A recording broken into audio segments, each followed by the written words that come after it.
Bienvenue dans Confidence d'entrepreneur. Ici, on vous dévoile de l'intérieur ce qu'un entrepreneur traverse lors d'une opération marquante de son parcours. Je suis Thomas Fertin, entrepreneur et surtout dirigeant du cabinet de fusion-acquisition Conseil, Finance et Transmission. Dans ce podcast, on rentre dans l'esprit d'un dirigeant d'entreprise et on essaye de comprendre sa vision de l'entrepreneuriat.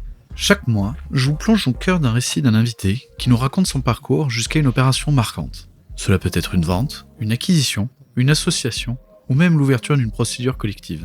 L'objectif sera de comprendre le changement de paradigme suite à cet événement, afin de mieux saisir ce qu'il a vécu. Aujourd'hui, j'aimerais vous présenter Thierry Devanne, président du groupe Experium Nax, groupe de sociétés de conseil et d'intégration de solutions de gestion pour les ETI et grands comptes. J'avais à cœur de vous présenter Thierry car son histoire m'a marqué.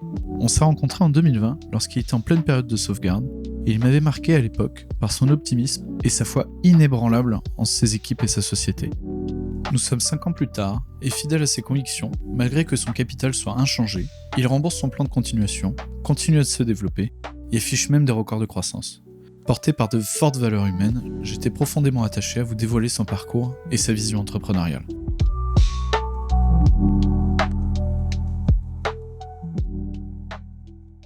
Bonjour Thierry, merci de nous recevoir dans tes bureaux à Lyon. Bonjour Thomas, bienvenue. Merci beaucoup. Est-ce que pour commencer, tu peux te présenter rapidement, s'il te plaît ? Alors oui, moi je suis donc Thierry Devanne, je suis le dirigeant du groupe Experium, société que j'ai créée en 2012. J'ai fait un cursus d'expertise comptable et j'ai fait une partie de ma carrière en tant que directeur financier dans le secteur de l'industrie. Et puis au bout de quelques années, je suis arrivé dans le monde du conseil. Voilà. Super. Avant de rentrer un peu plus dans le détail, comment est-ce que tu résumerais ton parcours en une phrase ? En une phrase, comment je résume ? C'est compliqué en une phrase, Thomas. Je sais bien. En une phrase, eh bien, c'est tout d'abord d'avoir une expertise, encore une fois, plutôt côté métier, dans les sociétés, en tant que directeur financier, comme je te l'exposais, d'accord ? Et puis ensuite, d'être venu dans le monde du conseil, me permettant d'adresser différentes problématiques, puisque quand on est consultant, parce que j'ai été consultant initialement, d'accord, et donc on adresse des problématiques diverses et variées dans des secteurs d'activité complètement différents. Donc voilà. Comment est-ce que tu expliques ton métier à tes enfants ? Alors, c'est une très bonne question. C'est une très bonne question. Ça a toujours été... alors, mes filles, j'ai 3 filles, elles sont grandes. Et quand je leur ai expliqué ce que je faisais, donc ça a toujours été très compliqué pour elles de le comprendre. Donc, il a fallu trouver des mots simples pour expliquer que nous étions des sociétés qui accompagnaient nos clients, donc d'autres sociétés, dans leur transformation digitale. Voilà. Et donc, tout ça, il faut mettre des mots derrière, des explications détaillées pour qu'elles puissent le comprendre. Mais ça a mis quelques années quand même. Donc, pour résumer, tu as été directeur administratif et financier. Et dans le cadre de tes missions, tu as eu l'occasion de mettre en place un ERP, c'est ça ? Oui, alors c'est complètement ça. J'étais donc directeur administratif financier chez Inaltera, une société qui faisait du papier peint. On a pris la décision de mettre en place un ERP, en l'occurrence J.D. Edwards, donc solution développée par Oracle. Et à la fin de l'implémentation, j'ai apprécié ce métier de consultant. Enfin, je les voyais opérer et c'est un métier qui m'a séduit. Et donc, par conséquent, j'ai rejoint un intégrateur à l'époque, c'était Focal. Et donc, j'étais consultant finance, donc ce qui m'a permis de voyager beaucoup et de mettre en place la solution Oracle dans de nombreux pays et pour de nombreuses sociétés. Et au bout de combien de temps tu t'es dit que tu allais quitter le monde du salariat et que tu allais créer ta boîte ? Alors ça ne s'est pas fait bien évidemment tout de suite, puisque j'ai été consultant sur J.D. Edwards, j'avais 30 ans, me semble-t-il, quelques années. Et de fil en aiguille, je suis passé de consultant à chef de projet, puis directeur de projet, sur des projets d'envergure, permettant de faire respecter nos engagements contractuels. C'est un rôle qui est quand même complexe aussi. Et on s'est... En 2012, avec la société dans laquelle j'exerçais ces fonctions, on a eu des divergences de points de vue. Et donc, j'ai quitté cette société. Et je me suis retrouvé en me disant, tu as toujours voulu être entrepreneur, écoute, c'est le bon moment. Donc, en 2012, c'est comme ça que j'ai créé la société Experium Consulting, intégrateur et partenaire d'Oracle. Est-ce que c'est venu naturellement pour toi ? Ou c'était l'opportunité, tu t'es dit, il y a moyen de faire un truc sympa et j'ai envie d'y aller économiquement et intellectuellement. Oui, alors j'allais dire, j'aurais jamais, c'était une opportunité, voilà, c'est ça. Je me suis dit, c'est maintenant ou jamais, on y va. Et puis, j'ai eu la chance d'avoir très rapidement un premier contrat. On m'a fait confiance avec le groupe Limagrin, où j'ai été donc consultant finance pour le coup. Et puis, au fur et à mesure des demandes qui m'étaient faites, je pouvais donc soit rester freelance, comme on dit, soit créer une société. Quand on dit créer une société, c'est recruter, et c'est pas du tout la même vision. On travaille pas uniquement pour soi, on travaille pour un groupe de personnes et dans des perspectives de développement. Donc très rapidement, au vu des demandes qui m'étaient faites, j'ai commencé à recruter petit à petit un premier consultant, ce qui est le plus compliqué à recruter, le premier pour nous rejoindre quand même, puisqu'il a démissionné de son poste pour me rejoindre, il fallait le faire. Et donc 2012, 2013, jusqu'en 2016, alors je vais peut-être un peu trop vite, Thomas, on a donc développé cette belle histoire. Et comment tu passes d'un statut de DAF à un statut de chef d'entreprise où, tu l'as très bien dit, tu vas recruter, il faut que tu arrives à obtenir la confiance des personnes, tu vas aller chercher tes premiers clients, tu vas structurer l'équipe, les bureaux, etc. Enfin, tu as un rôle beaucoup plus pluridisciplinaire et global, à mon sens, que simplement le directeur administratif et financier. Comment ça s'est fait ? Est-ce que ça s'est fait naturellement, finalement ou...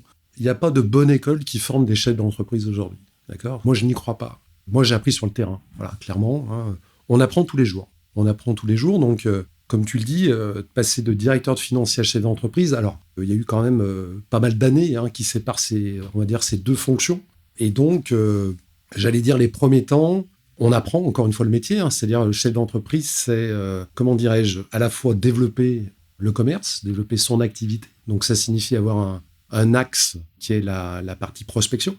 On a un axe aussi de recruteur. Il faut les recruter, il faut donner envie. Voilà. Et puis ensuite, c'est la pérennité, c'est-à-dire sécuriser son activité. Donc, ça veut dire contrôler la véracité du modèle économique. Et donc, tout ça se fait au fur et à mesure. Et contrôler la trésorerie aussi. Et contrôler. Et oui, c'est le nerf de la guerre. En 3 ans, donc de 2012 à 2015, tu passes de tout seul à 12 collaborateurs. Ouais. 2,5 millions de chiffre d'affaires. C'est quand même une très, très belle croissance. Comment est-ce que tu as réussi à gérer et que ça parte pas trop en live ? On a su saisir de belles opportunités. On nous a fait confiance. Déjà, comme tu le dis, on passe pas en 3-4 ans de rien, on va dire, un chiffre d'affaires qui est quasiment nul. Tout seul, on fait quoi, 10-12 cas par mois, à un chiffre d'affaires qui était de l'ordre de plus de 2 millions d'euros. Bon, donc d'une part, on a su saisir les opportunités, saisir les challenges aussi qui nous étaient demandés par nos clients, puisque on a quand même signé des projets où on était face à des gros intégrateurs comme IBM. Donc, quand ça c'est l'anecdote, un DSI d'une très grosse société me dit, écoute Thierry, on a un très beau projet, mais dans 2 semaines, moi il me faut 6 consultants. Est-ce que tu es en capacité de les positionner ? Et ben voilà, c'est ça un chef d'entreprise, c'est trouver des solutions. Donc on a trouvé les compétences, on a trouvé les consultants et on a fait le projet. Voilà. Donc c'est encore une fois saisir les opportunités, de mettre les moyens, bien évidemment, et surtout, de tendre aux exigences qui nous sont demandées, c'est-à-dire la qualité de la prestation. Voilà. Donc c'est comme ça qu'on est arrivé à ce niveau de chiffre d'affaires et à ce nombre de collaborateurs de 12 quand même, en l'espace de 4 ans. Donc c'est allé, on va dire, assez vite en termes de croissance organique. Dans ton métier, le recrutement, c'est le nerf de la guerre et c'est le plus gros sujet, systématiquement. Comment est-ce que tu arrives, d'une part, à recruter et convaincre les collaborateurs et comment tu arrives à les garder ? Alors, comme tu le dis très justement, le recrutement, c'est pas si simple que ça, parce qu'il faut donner envie. Et pour donner envie, il faut se différencier aussi. Et ça, je l'ai appris au fur et à mesure donc, des années qui sont passées. On n'a pas forcément, et le chef d'entreprise qui commence dans ces fonctions-là, n'a pas forcément tous les outils, tous les leviers lui permettant d'être un bon recruteur. Voilà. Mais avec les années qui sont passées, donc j'ai appris que la différenciation, c'est-à-dire le bien-être de chacun, de considérer quand même que le collaborateur est au centre, j'allais dire, de nos préoccupations pour assurer le développement de la société. Voilà. Donc ça passe par déjà une vision claire auprès de chacun quand on recrute quelqu'un. Ça passe aussi par, quand on a capacité à le faire, à mettre en place des avantages sociaux complémentaires, ce qu'on a réussi à faire. Alors pas tout de suite, il faut du temps, il faut de la trésorerie, on en parlait aussi, il faut du développement, mais voilà, donc tout ça est une équation à plusieurs inconnus qu'il faut savoir maîtriser et il faut savoir s'ajuster avec le temps. 2016, tu as le dossier Nax qui tombe sur ton bureau. Ouais. Déjà, comment est-ce que tu en entends parler ? Alors, Nax, c'était un partenaire avec qui nous travaillions. On travaillait en sous-traitance avec eux. Donc, on faisait appel à leurs collaborateurs sur des missions, puisqu'on n'était pas assez nombreux pour adresser les missions sur lesquelles nous étions, et vice-versa.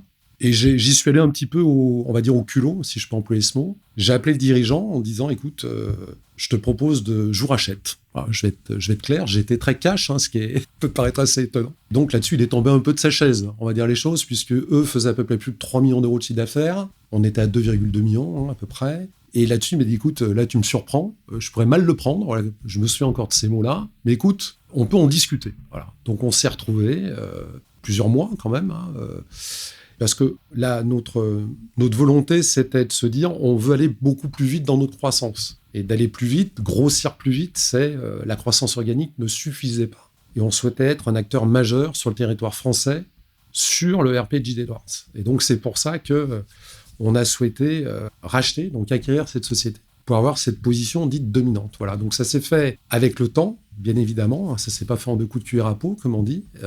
Tu as mis combien de temps, à peu près ? On a mis une bonne année entre les premiers échanges et puis la finalisation, la contractualisation de cet accord. Ce qui est pas mal. Pour une boîte qui est hors process. Oui, c'est pas mal. Ouais. Donc, on est allé assez vite, puisqu'il y a, au-delà même des discussions, il y a la levée. Il faut aller négocier avec les banques. On a eu... Il faut lever la dette. On est bien d'accord. Là. Donc, c'est le principal sujet. Exactement. Donc, ça s'est fait, mais ça s'est fait assez rapidement, complètement. Est-ce que tu as fait appel à un intermédiaire ou tu y allais juste avec ton avocat et ton expert comptable et idem pour lui ? Ou est-ce que vous avez fait appel à des aides extérieures ? Non, on a fait appel à un intermédiaire pour déposer les dossiers auprès de différents établissements bancaires, bien évidemment. Oui. Donc, on a fait appel à un cabinet. Donc, on avait l'expert comptable, notre expert comptable, un avocat en droit des affaires et cette société qui nous a aidés à... Sur le courtage du financement. Exactement. Ça, c'est primordial. Je vais me permettre d'ouvrir une parenthèse, mais... Bien sûr. Bon, ça n'a jamais été facile. Tous les ans, c'est de plus en plus dur. Moi, j'ai des banquiers qui me disent « l'année dernière, on aurait pu le faire, mais cette année, c'est compliqué. » Bon, ça fait 10 ans que je l'entends, donc j'ai un peu peur des 30 prochaines années. Mais aujourd'hui, c'est capital que les gens qui souhaitent faire de la croissance externe soient accompagnés. Certes, on a des banques historiques qui sont très bien, qui sont des partenaires, mais néanmoins, on a le cas en plus actuellement sur un dossier où les banques historiques n'ont pas joué le jeu, et du coup, le dirigeant est allé tout seul faire le courtage de sa propre dette. Oui. Et ça fait 6-8 mois qu'on y est, et c'est l'enfer. C'est très compliqué pour toutes les parties du dossier, parce que ça traîne pour les cédants, ça traîne pour l'acquéreur, ça traîne pour tout le monde. Donc, je ferme la parenthèse, mais si vous souhaitez acheter une entreprise, faites appel à un courtier ou à un cabinet de M&A qui est spécialisé là-dedans, c'est très important. On en avait parlé il y a quelques années, tu m'avais dit que tu avais acheté un peu trop cher. Moi, j'avais 6 fois le BE en tête. Le chiffre était bon, il me semble. Le chiffre est bon, 6 fois l'excédent brut d'exploitation, ce qui est beaucoup. Ce qui est beaucoup, clairement. Alors, c'est surtout beaucoup quand on regarde ensuite ce qui s'est passé après coup. C'est toujours pareil. J'allais dire, payer le bon prix, il est toujours fonction de ce que va apporter l'acquisition et la synergie associée. Alors, le prix d'une entreprise, c'est ce qu'elle est capable de te rapporter. Exactement. Et ce que tu vas en faire. On est bien d'accord. Mais du coup, on va revenir sur le post-opération, mais par rapport au moment de l'opération, tu te dis 6 fois le BE, ça passe, parce que sinon tu n'aurais pas fait le chèque. Mais quelles étaient tes réflexions sur le sujet ? Est-ce que c'était trop cher pour ce que c'était, ou est-ce que c'était le bon prix par rapport à ce que tu allais en faire ? Alors, c'était le bon prix par rapport à ce qu'on souhaitait en faire. Bien évidemment, lorsqu'on a racheté Nax, on a dû, constituer un business plan à 3 ans, d'accord, qu'on a présenté aux banquiers et aussi à la BPI qui nous a accompagnés. Bon.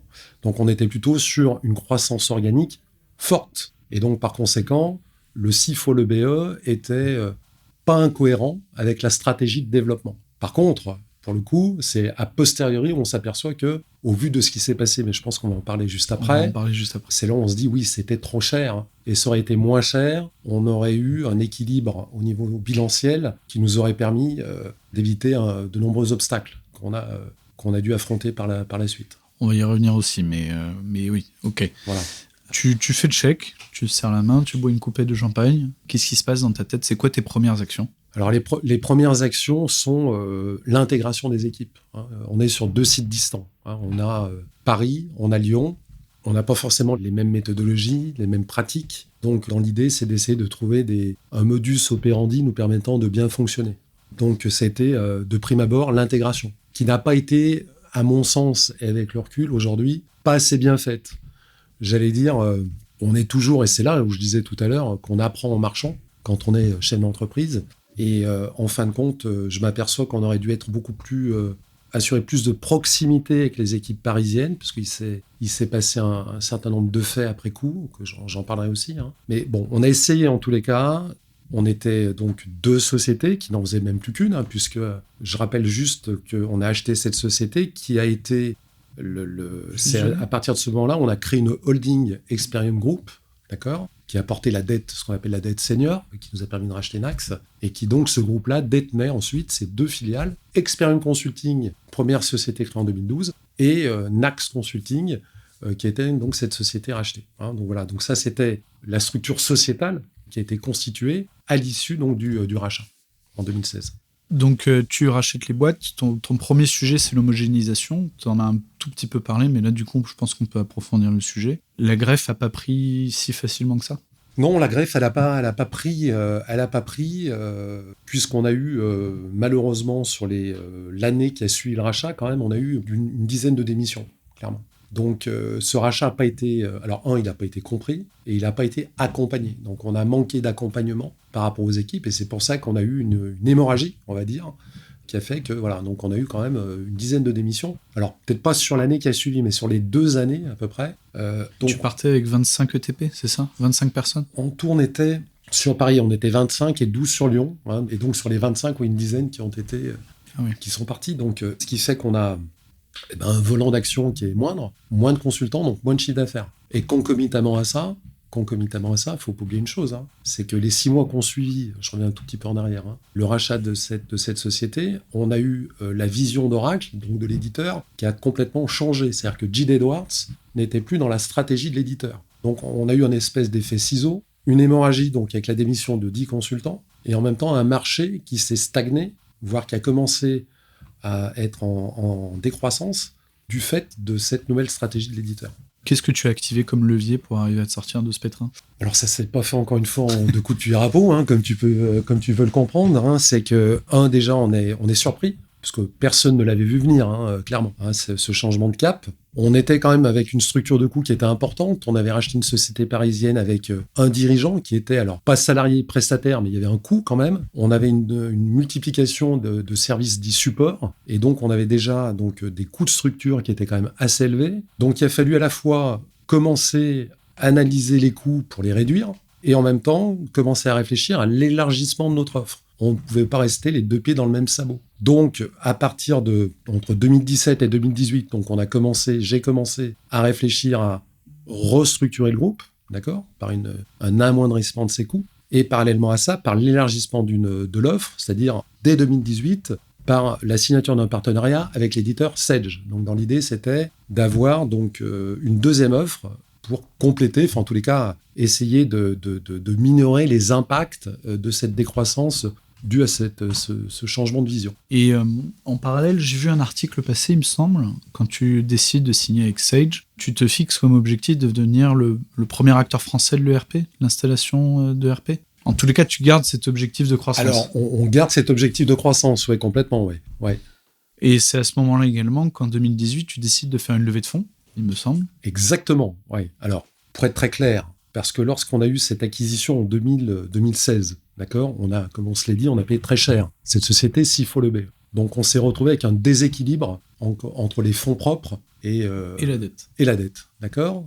Et là-dessus, pour le coup, et j'en profite aux auditeurs de bien écouter ce que je suis en train de dire, c'est que c'est important d'être bien entouré et bien conseillé. Ce rachat à ce niveau de prix et ce déséquilibre bilanciel, on partait pas sur de bonnes bases, clairement, déjà, d'accord. Donc, je décide de faire une levée de fonds pour qu'on ait des capitaux propres dignes de ce nom, qu'on puisse... voilà, donc on a fait une levée de fonds de plus de 400K à l'époque, 490 000 euros. 490 000 euros, donc plus proche des 500 000, et donc qui a été faite essentiellement par des actionnaires salariés et un investisseur que je nomme qui est Trinova, avec Jean-Jacques Delorme, donc qui nous a permis de, remettre nos fonds propres à un niveau qui était acceptable, pas suffisant, mais acceptable.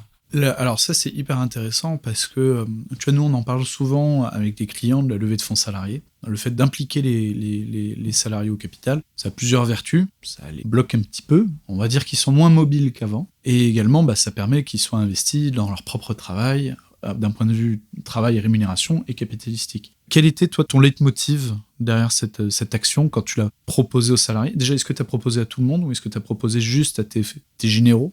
Alors, ça a été proposé essentiellement aux premiers salariés qui étaient rentrés dans la société, qui étaient pour certains déjà actionnaires. Donc, ça n'a pas été proposé à tout le monde, ça aurait été compliqué. On était plus d'une quarantaine, donc voilà. Donc, on a fait une proposition à une dizaine d'entre eux, d'accord. Il faut savoir que la table capitalistique représentait à l'époque, c'est plus celle-ci aujourd'hui, il y avait à peu près 17 actionnaires au niveau du groupe, ce qui est énorme. Ce qui est déjà beaucoup. Ce qui est déjà beaucoup. Voilà, donc on a fait cette levée, ce qui nous a permis, encore une fois, voilà, de passer un peu les problématiques que je citais sur les équilibres au niveau bilanciel. Alors, tu vois, moi, quand j'ai vu ça, je me suis dit 500 000 euros pour une boîte qui fait plus ou moins 5 millions, ça me paraissait assez peu. Est-ce que c'était volontaire de lever assez peu ou est-ce que tu aurais aimé lever plus? Alors, je souhaitais lever plus. En interne, c'était pas possible. On était limité par la capacité des actionnaires salariés de l'investisseur à aller plus loin que cette levée-là. On était sur un timing qui était, comme je le disais, qui était court sur cette levée, eu égard à notre situation aussi financière. Je le rappelle, encore une fois, un marché en déclin avec J.D. Edwards, l'élargissement de notre offre au même moment, donc en 2018. Okay, donc, si on faisait appel à un acteur extérieur pour venir amplifier cette levée, ça nous aurait pris beaucoup plus de temps. Et le temps nous était compté. Donc on s'est dit, pour le moment, on s'arrête à 500, on en fera une deuxième éventuellement, ce qu'on avait prévu de faire. Mais en tous les cas, voilà sur quoi on s'était basé. Qu'est-ce que tu retiens de cette expérience de levée de fonds? Alors, ce que je retiens, en fin de compte, c'était important de le faire pour notre survie. Clairement, on ne serait pas là aujourd'hui. Alors, c'est toujours pareil, comment dirais-je, la pérennité d'une société, même de plusieurs sociétés, c'est notre cas aujourd'hui, elle n'est pas liée uniquement à une seule action, elle est liée à plusieurs actions qui peuvent être soit concomitantes, soit pas. Ce que je suis en train de dire, en fin de compte, c'est que à la fois la réduction de nos coûts, la politique de réduction de nos coûts, plus l'élargissement de nos offres et l'augmentation de capital nous a permis, on verra ensuite ce qui s'est passé, mais de passer un certain nombre d'obstacles et donc de pérenniser les différentes activités du groupe. Voilà. Est-ce que tu relèverais des fonds? Est-ce que c'est dans un coin de ta tête aujourd'hui? Pour le moment, non. Pour le moment, non. C'est pas dans les perspectives, en tous les cas, pas dans les perspectives court-moyen terme. Quand je dis court-moyen terme, c'est à 5 ans. Pas pour le moment, non. 2 ans plus tard, une belle surprise, le Covid arrive, le début des gros problèmes. Ouais. Est-ce que tu peux nous en parler? 2020, le Covid arrive. On est dans cette politique de réduction de coûts, mais on sait qu'il y a beaucoup d'inertie. Il faut savoir que 70% de nos coûts, c'est de la masse salariale, d'accord ? Et donc, par conséquent, de l'inertie avant d'arriver à une structure de coûts qui est convenable. Et là, comme tu le dis, le Covid arrive, 2020. On est affecté, bien évidemment, sur le business, avec une décroissance, pas totale, mais en tous les cas, qui nous affecte. En même temps, début 2020, on décide, avec mes conseils, d'être en conciliation. D'accord ? Donc, qui est une procédure qui n'est pas, publique. Qui n'est pas publique, c'est ça, qui est confidentielle. C'est le choix finaux, donc, on a rendez-vous avec le président du tribunal de commerce pour exposer la situation, d'accord ? Et ensuite, les banquiers sont convoqués par une instance et on fait appel à ce qu'on appelle la CCSF, comité des chefs, qui intègre l'administration fiscale et l'URSSAF, puisque nous avions des dettes vis-à-vis de l'URSSAF, et on cherchait des solutions pour étaler ces dettes et revoir également, voire demander à nos banquiers de geler pendant un temps le remboursement de la dette senior directement liée à l'acquisition. Et donc ça, c'était en période de Covid. Voilà. Donc cette conciliation a duré sur l'année 2020. Ce qui est très long pour une conciliation. Sauf que sur le premier semestre, la conciliation était active, d'accord ? On avait eu accord des banquiers de geler la dette pendant 1 an, donc de la reprendre en 2021. Et la partie CCF, l'administration fiscale, nous avait permis aussi d'étaler la dette que nous avions vis-à-vis d'eux. Et là, le gouvernement permet d'obtenir donc des PGE. C'était au mois de juillet. Et compte tenu de la situation, encore une fois, donc à la fois on se met en conciliation, c'est-à-dire que ça n'est pas très bien, et en plus on amplifie le phénomène avec le Covid. Donc là, qu'est-ce que je fais ? Je fais une demande de PGE auprès des banquiers, banquiers, mais avec la société qui avait été mandatée par le tribunal, qui est AJUP, qui est une société d'administrateurs, qui permet justement de faire ces conciliations. Le seul problème pour obtenir les PGE, c'est que c'est le pool bancaire, et chaque banque doit être d'accord. Le pool, on était avec 4 banques. Je les cite ou je les cite pas? Tu as le droit de les citer. J'ai le droit de les citer. Tu as le droit de faire du name and shame. Alors, j'ai le droit de les citer avec le Crédit Agricole, qui est une banque historique que je remercie parce qu'ils ont toujours été là. La Banque de Savoie, la Caisse d'épargne et la dernière, la Société Générale. Et qu'est-ce qui se passe sur les 4 banques? 3 acceptent, 1 refuse. Voilà. Catastrophe. Et qu'est-ce qu'on fait? Bon. Là-dessus, je crois que c'est Bercy qui avait permis de nommer au sein des banques de France pas des conciliateurs, mais si, je crois des conciliateurs. C'était des conciliateurs. Donc j'appelle le conciliateur. Je dis, qu'est-ce que je fais, monsieur, pour obtenir l'unanimité? Il me dit, attendez, monsieur, je suis conciliateur, mais je peux pas vous aider. Chaque banque est autonome dans ses décisions. Je dis, attendez, à quoi ça sert d'être conciliateur là? Bref, voilà. Donc on a usé de connaissances nous permettant, je peux pas tout dire sur les connaissances, mais nous permettant de rallier la dernière banque qui ne souhaitait pas mettre le PGE en place et donc à accepter in fine ce PGE. Donc on a bénéficié des PGE, ce qui nous a permis de sauver, encore une fois, le groupe. Sans les PGE, je vous le dis, Thomas, on ne serait pas là aujourd'hui. Voilà. Donc on a eu les PGE en juillet 2020. Voilà. Donc on a poursuivi donc, jusqu'à la fin d'année. Donc on était, entre guillemets, sauvés grâce à ces PGE. Alors, je vais faire un laïus là-dessus, mais c'est important parce que le problème de la croissance, et c'est pour que les gens puissent bien comprendre, j'ai un ami expert comptable, Hugo Gaillard du cabinet 31, qui définit très bien ça. C'est le problème de la croissance, c'est que tu as les charges de demain avec le niveau de chiffre d'affaires d'aujourd'hui. Donc forcément, tu bouffes des ronds, tu consommes de l'argent, tu consommes du cash. Et tant que la croissance arrive, globalement, tu sais combien tu vas faire de cash burn et tu sais que tu vas te rattraper plus tard. C'est le problème essentiel de la croissance. Le sujet, c'est que si la croissance s'arrête, là, tu as les charges d'après-demain avec le chiffre d'affaires de peut-être hier. Et là, ça devient très compliqué. Donc, c'est pour ça qu'il y a ce qu'on appelle des crises de croissance, et c'est quand on n'anticipe pas assez ou qu'il y a un retournement de situation. En 2022, il y a un plan de continuation qui est fait. Alors, donc tu as tes PGE à l'été 2020. Fin 2020, je prends une autre décision. Je prends une autre décision parce que la conciliation se termine. Et là, il va falloir rembourser la dette, donc la dette des banques, la dette senior. Okay, encore une fois, la réduction de coûts qui a été mise en œuvre, elle n'est pas encore aboutie. Elle n'est pas encore aboutie. Et le Covid, on sort juste du Covid. Et la seule option qu'il me reste pour sauver le groupe, c'est la mise en sauvegarde du groupe et de ses sociétés. Donc la procédure est ouverte en janvier 2021. D'accord ? Donc procédure de sauvegarde avec une période d'observation qui va durer toute l'année 2021. Donc cette période d'observation, cette procédure de sauvegarde, la volonté c'était quoi ? C'était de geler notre passif, d'accord ? Retrouver un bol d'air. Et la période d'observation permet au tribunal et aux instances, donc administrateurs, mandataires judiciaires et juges commissaires, de vérifier de notre capacité à rebondir. D'accord ? Et donc, à l'issue de cette période d'observation, les résultats étaient là. C'est-à-dire que les mesures qu'on avait prises de réduction de coûts avaient porté leurs fruits. Et puis, en même temps, c'est ce que le chef d'entreprise, il est là pour ça. C'est pas parce qu'on est en période d'observation, il ne faut pas continuer à apporter réflexion sur son développement. Je signe un partenariat avec Infor et j'intègre M3 Nouvelle ERP. Voilà, pendant la période d'observation. Et donc, on est sorti de cette période d'observation, donc avec la validation du plan. Donc, depuis janvier 2022, nous sommes ce qu'on appelle dans le plan de sauvegarde. C'est-à-dire que le plan était accepté et donc on rembourse nos dettes sur un certain nombre d'années. Pour être clair, la holding, c'était sur 10 ans. Donc là, il nous reste, on va dire, 7 ans, je crois. Et les filiales sur 8 ans. Voilà. Donc, pour être très clair et donner des chiffres, à l'ouverture de la période de la procédure de sauvegarde, le groupe réalisait moins 600 000 € de résultats, donc des pertes abyssales. Et l'année passée, je donne des chiffres, mais pour montrer le gap, on a fait à quasiment 1 million d'euros de BE. Voilà. Juste pour montrer qu'on a su rebondir grâce, bien évidemment, à des actions qui ont été mises en place, avec le soutien, parce qu'on n'est pas tout seul dans ce cas-là. Moi, je suis très bien entouré de directeurs de division et les collaborateurs qui nous ont fait confiance. Mais enfin, voilà. Donc, tout s'est fait dans la douleur, mais en tous les cas, on a transformé l'essai.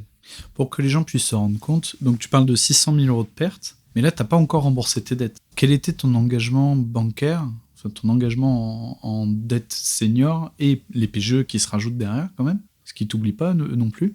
Ton engagement annuel en termes de passif, il était de combien ? Alors, sur la consolidation de l'ensemble du groupe, on était à plus de 3 millions d'euros. ce qui représente à peu près aujourd'hui un remboursement d'à peu près 370 cas par an. Voilà. Ouais, donc tu faisais moins 600. Moins 600. Plus moins 370. On est bien d'accord. D'accord. Ouais. Donc on était... Pas loin du million d'euros par an. Exactement. Mais il faut savoir que la réduction des coûts qui a été opérée, on a fait une économie de plus de 900 000 euros par an. 900 000 euros par an. Les décisions qui ont été prises entre 2019 et 2021, hein, toutes les réductions des coûts que j'ai mis en place ont permis de nous alléger et d'être léger, comme je dis. Voilà. Donc c'était important d'opérer tout cela, mais encore une fois, je le répète, hein, il y a beaucoup d'inertie quand on veut mener une politique de réduction de coûts, surtout dans nos sociétés, dans nos activités, où, encore une fois, la masse salariale représente une proportion importante de la structure de coûts. Est-ce qu'il y a un conseil que tu donnerais à quelqu'un qui démarre sa procédure de sauvegarde ou qui est en plein dedans et qui est justement dans la période d'observation? Quel est le conseil que tu donnerais? Je pense qu'il y a un conseil qui est à donner avant même d'être en procédure. Je pense que c'est jamais évident pour un dirigeant de se dire, quand je discute avec des dirigeants de sociétés qui ont pu être en difficulté, c'est de se dire on va y arriver. C'est toujours compliqué de se dire on va se mettre en procédure de sauvegarde, c'est pas évident. En plus, il y a des amalgames qui sont faits, procédure de sauvegarde, liquidation, etc. Alors, c'est pas du tout la même chose. Donc la première chose, dès lors que vous êtes en difficulté, vous avez des conseils autour de vous, votre expert comptable notamment. Il faut dire les choses, il faut être transparent. Et il ne faut pas hésiter à utiliser ce levier qui est un levier qui permet justement de sauver des sociétés, de sauver des emplois et de permettre de réoxygéner une société. Donc déjà, il y a ça. Ce n'est pas d'attendre le dernier moment parce que dès lors que vous êtes en cessation des paiements, c'est terminé. Cessation des paiements, vous ne pouvez pas votre URSSAF, etc. Vous pouvez vous retrouver rapidement en liquidation. Donc là, dès lors, c'est d'être pragmatique et de se dire, voilà, je suis en difficulté, est-ce qu'il ne vaudrait pas mieux que je mette mes sociétés en procédure de sauvegarde? Après, quand on est en procédure de sauvegarde, en période d'observation, j'allais dire, il faut continuer les opérations quotidiennes. Alors, il y a plusieurs niveaux de la procédure. Nous, on était assez libre dans la gestion, on n'était pas restreint, et notamment, c'est pour ça que j'ai pu, moi, élargir nos offres. Donc, il faut poursuivre les actions opérées. Ça peut être poursuivre la réduction de nos coûts pour améliorer la rentabilité, c'est poursuivre la prospection, voilà. Et puis surtout être transparent et communiquer auprès de ses collaborateurs. Il n'y a rien de pire que de cacher.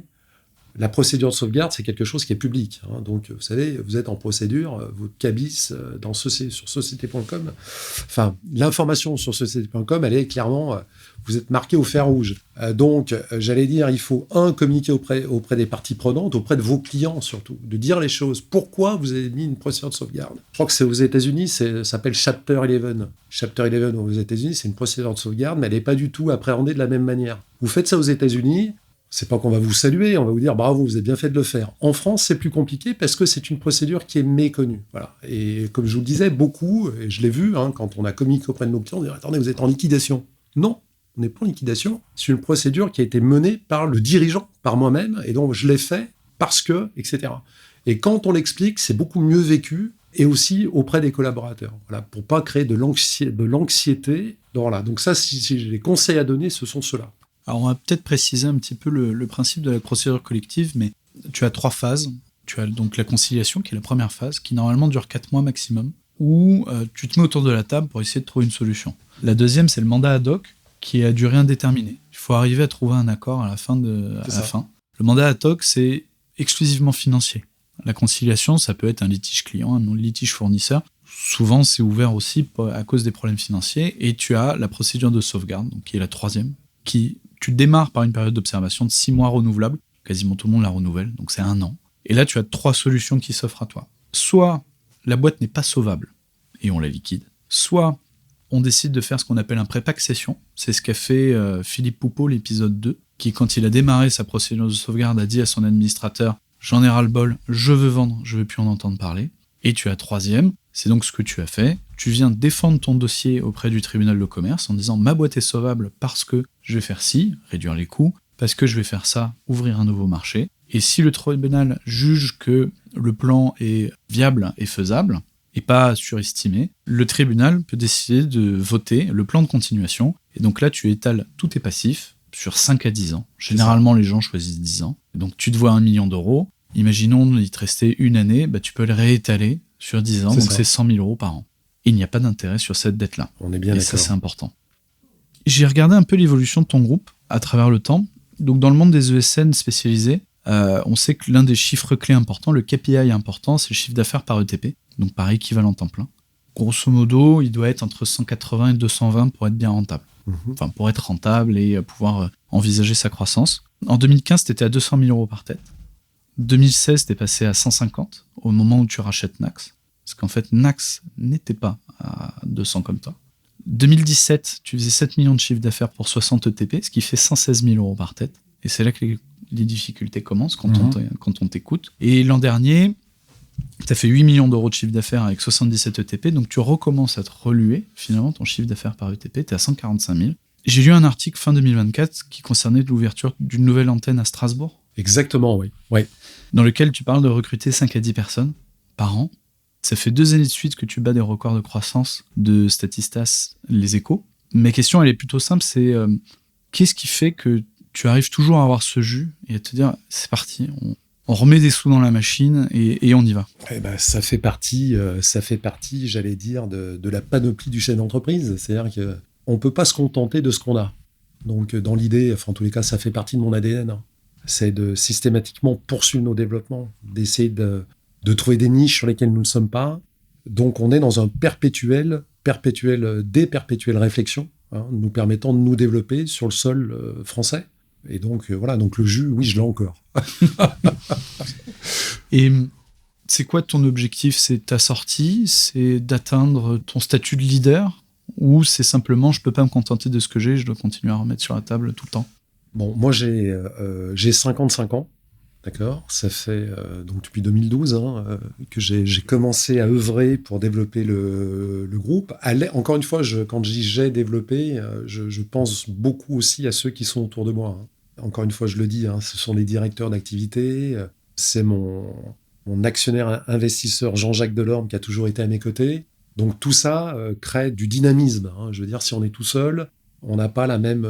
même si je suis quelqu'un qui suis, comment dirais-je, volontaire et qui suis ambitieux dans le développement et de chacun, clairement. Voilà, tout ce microcosme est important dans notre développement. Mais voilà, je me laisse encore moins de 10 ans pour œuvrer dans le développement, puisqu'on a plein d'idées, encore une fois, heureusement. Et puis ensuite, on verra ce qu'on fera. Je n'ai pas encore d'idées très précises, mais j'y pense. Je commence à y penser. Je commence à penser à la suite. J'en profite. Tes 3 filles, il n'y en a aucune qui travaille dans la société ? Non, aucune. Non. J'ai en effet 3 filles. J'en ai une qui est salariée dans une société, une deuxième qui a terminé son diplôme d'ingénieur, donc l'ECAM, qui est déjà embauchée dans le groupe Colas. Et puis j'ai la dernière qui est toujours étudiante, qui est dans le secteur bancaire. Voilà. Alors j'ai proposé à l'une d'entre elles, qui était plutôt intéressée, mais qui m'a dit, écoute papa, pas tout de suite. Je vais d'abord faire mon chemin de vie, et puis après on en reparlera. Mais ouais, c'est peut-être une idée. Tu aimerais ? À réfléchir. Ouais, ça serait sympa, bien sûr. D'assurer la continuité, mais c'est à voir. Voilà. La graine est plantée, à voir comment elle va pousser. Au final, pourquoi tu as créé une entreprise plutôt que d'en reprendre une en 2012 ? Alors parce que j'avais pas cette idée-là. Comme je le disais, quand en 2012, alors déjà j'avais pas le cash pour acheter une société, on va être clair. Voilà. Donc si j'avais eu l'opportunité, je n'aurais pas pu. Je pense que ça aurait été très compliqué.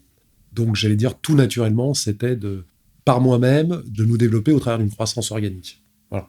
Mais encore une fois, parce que c'est les 3 premières années qui ont fait qu'on a eu on en est là aujourd'hui. C'est-à-dire le fait d'avoir cette croissance organique qui a permis, même avec beaucoup de difficultés, mais ça fait partie aussi du schéma d'un chef d'entreprise. On ne peut pas avoir que des bonnes choses, il y a aussi des problématiques à gérer, mais ouais, non, initialement, c'était plus de me dire, je me développe, on a eu beaucoup d'opportunités qu'on a su saisir, donc ouais, tout naturellement, ça me paraissait complètement naturel d'avoir ce chemin-là. Alors j'en profite, j'ai eu une question d'auditeur qui me contacte, et parce que je dis que ce podcast doit être collaboratif, et c'est pas que le mien. Et j'ai Jérôme Baptiste qui m'a suggéré une question que j'aime beaucoup. Mais d'où te vient cette envie, cette soif d'entreprendre au fond de toi ? Est-ce que ça vient de ton éducation, ton enfance? Est-ce que ça vient de l'opportunité et ton côté businessman où tu te dis j'ai un truc à faire? Ouais, c'est une très très bonne question. Je me la suis pas posée. Je me la suis pas posée. Non, je pense très clair. C'est pour ça que tout à l'heure je disais, il n'y a pas d'école qui forme un chef d'entreprise. Je pense qu'on doit avoir quelques prédispositions déjà à pouvoir affronter des difficultés, parce qu'il faut avoir cette prise de recul, hein, obligatoirement, sinon on n'y arrive pas. Et non, ça s'est fait plutôt naturellement, mais avec le temps, encore une fois, hein, comme je le disais, hein, je suis plus le même homme aujourd'hui que ce que je l'étais il y a quelques années, forcément. On apprend en marchant. La vie d'un chef d'entreprise, elle se bâtit au quotidien. Voilà. Donc, des prédispositions, je sais pas. Oui, je suis un communicant. J'aime développer. Je suis quelqu'un de créatif. Voilà. Donc, en quelques mots. Hein. Comment est-ce que tu évalues ton impact sur tes équipes? C'est compliqué, ça. Comme est-ce que c'est le bœuf qui tire la charrue, le chef d'équipe de l'équipe de rugby? Ouais, moi je suis quelqu'un qui... moi j'aime bien embarquer. Donc embarquer, ça veut dire motiver. Donc je suis quelqu'un qui suis plutôt, je pense, par le positivisme, ce qu'on me dit, hein, je n'invente rien, hein, que je dégage, c'est vrai que j'embarque. Voilà. Quand on est dans la difficulté et que je leur dis, attendez, on est en procédure de sauvegarde, ne vous inquiétez pas, on va y arriver. Quoi. Voilà. Si vous arrivez en disant, attendez, oula, là ça va être compliqué, là, en procédure de sauvegarde, bon, là vous perdez tout le monde. Donc là, j'ai cette capacité, oui, d'embarquer. Alors d'embarquer, c'est pas suffisant, parce qu'il faut matérialiser ça par des chiffres après. Hein, c'est bien beau d'embarquer. Voilà. Donc, si vous voulez, j'essaye de faire ce que je dis. Voilà. Hein, ça, c'est important, parce que la confiance, elle s'acquiert comme ça. Parce que d'être un bon communicant, mais si vous faites pas ce que vous dites, et à un moment donné, vous perdez en crédibilité. Voilà. Donc, j'ai su aussi à construire ça au fur et à mesure des années. Quelle est la principale erreur que tu as faite, tu penses, dans ton parcours? Et quelles leçons tu en tires? Alors ça, je l'ai corrigé avec le temps, mais c'est d'être dans l'action-réaction. Hein, l'action-réaction. Une acquisition comme Nax en 2016, ça aurait nécessité beaucoup plus de réflexion. D'accord?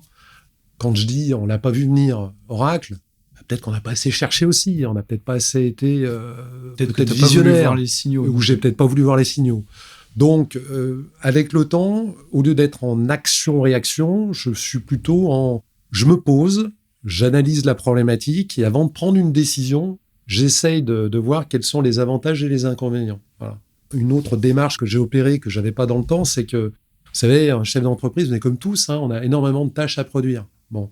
Aujourd'hui, je travaille avec une matrice d'Eisenhower, voilà, qui me permet, en fonction de l'importance attribuée à la tâche, et de son urgence, de me dire, mais est-ce que c'est très important, très urgent, auquel cas je la traite, ou pas?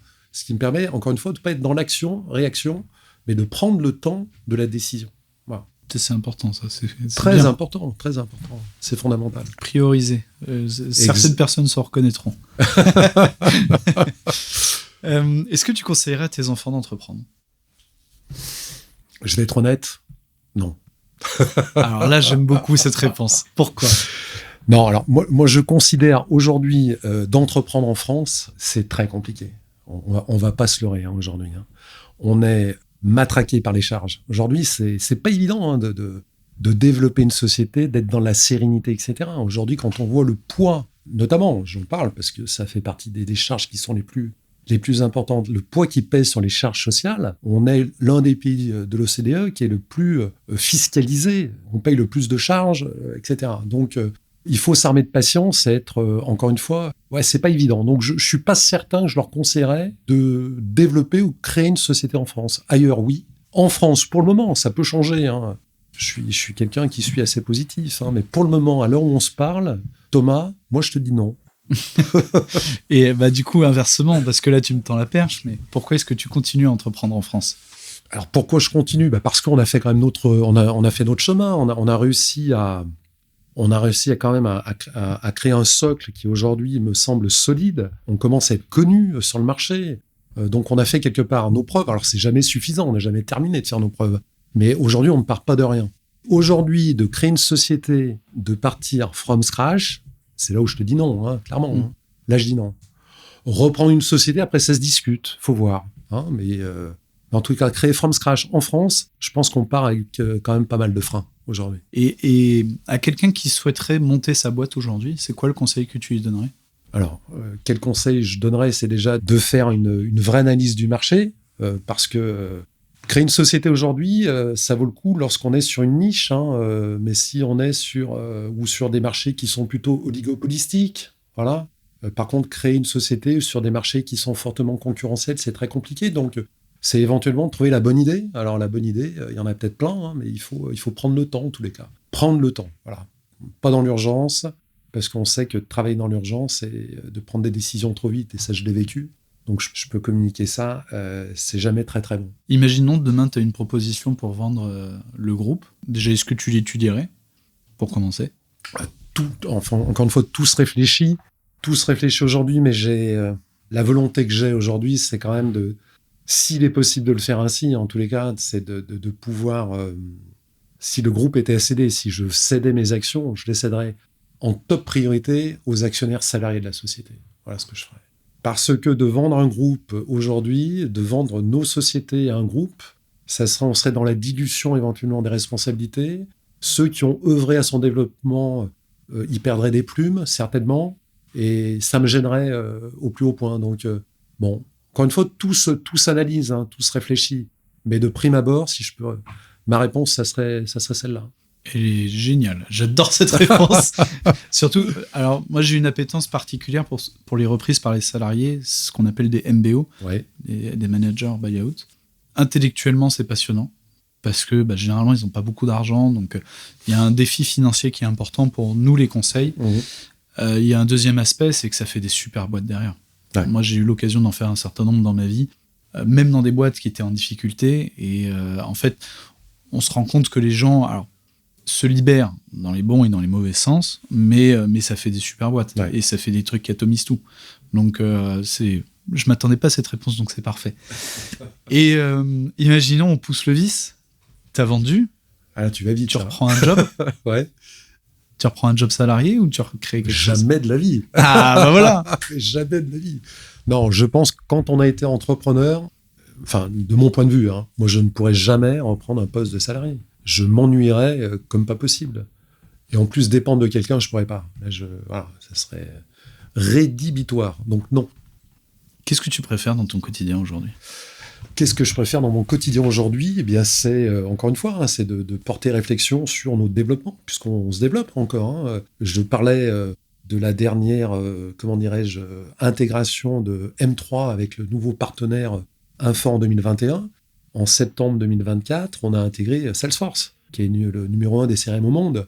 Voilà, on a d'autres sujets aujourd'hui sur lesquels on porte réflexion dans notre développement. Donc, ce qui me fait venir le matin au bureau, c'est déjà de voir l'ensemble des collaborateurs qui sont présents sur Lyon. Alors, ils ne le sont pas tous, on est sur des métiers itinérants, les consultants sont quand même en clientèle, mais déjà, voilà, c'est de revenir ici, c'est ma deuxième famille, moi, la boîte, clairement. Et puis, c'est les projets qu'on a en cours, sur lesquels on travaille ardemment. Donc, tout ça, ça crée du peps. C'est quoi ton objectif final ? Quand est-ce que tu te dis que tu as fini le jeu vidéo ? T'as fait le boss de fin. Ouais, je disais, je sais, dans 5-6 ans, peut-être, 5-6 ans.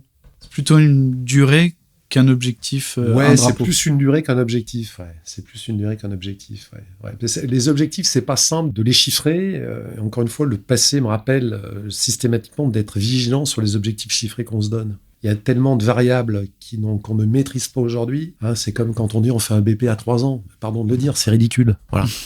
Non, on se dit les choses. Déjà, de faire un BP sur 1 an, moi je dis bravo.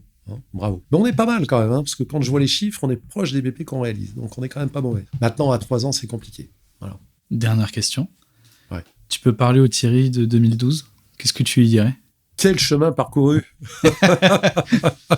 et bravo pour la résilience. Voilà, bravo pour la résilience. Des choix pas toujours judicieux, mais j'ai su rebondir et j'ai su m'entourer. Et donc, je dirais au Thierry de 2012, écoute, tu vas avoir des années qui vont être compliquées, mais tiens bon, parce que le jour, on veut la chandelle. Merci beaucoup, Thierry. Merci, Thomas. Bonne journée. Bonne journée. Je remercie Thibaut Dupieris pour le montage et les équipes de Conseil Finance et Transmission pour leur soutien sur cette belle aventure. N'hésitez pas à nous contacter pour nous suggérer des invités ou des thèmes que vous souhaitez aborder. Ce projet n'est pas seulement le mien, je tiens à ce qu'il évolue avec ses auditeurs.